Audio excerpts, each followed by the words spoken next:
Hi, Miss Diane. Hello po. You're having haircut and hair color Yes po? Okay. For the cut muna, how short to? Ano lang po, Trim? trim lang yan. Remove ko to. Yes po, kasi Mga ganyan, sobrang kasi ano mga na. dry na siya. Yeah. Bleach ba to before? Yes po. Kamusta yung texture ng hair mo? Medyo dry lang siya. Dry talaga siya. Okay. So ngayon, yung color na gusto mo, anong gusto mong color? Eto po. Actually, sa'yo to eh. Okay. Oh, So, okay. yeah. Magbi-bleach tayo. Yeah.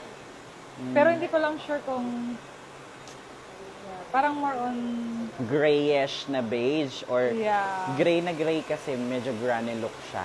Oh. Yung beige kasi medyo neutral siya. Okay ka ng medyo beige. Yeah, pwede naman. And then, since you have bleach before, another bleach ako, mas mararamdaman mo yung dryness. Ha?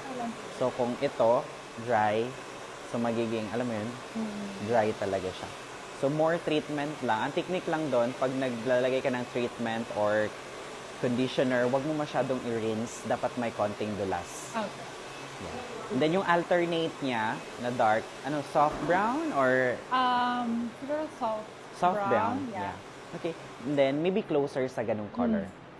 And then, pag nag-fade ba, gusto mo pa mas brighter dito or sakto lang?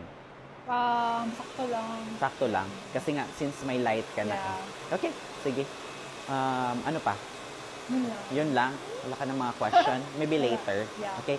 And then si Archie, siya yung maglalagay ng color. Ako magde-decide kung ano yung mga gagawin sa hair mo, haircut, mixing ng color. Ako na. Ha? Sige. Thank you. Paredy ko lang po. Ha? Thank you. Thank you. Kondo. Kamusta yung color? Yan, amazing. Yeah. Hindi talaga nagkamali, no? Yeah. Thank you. Thank you so much. Salamat din. Side ka. Balik ako for sure. Yeah. Soon. Ganda. Thank you. So, yung mga aftercare, ha? Yeah. Alagaan mo lang. Okay. Thank Thank you you. so much. Go. Rampa na.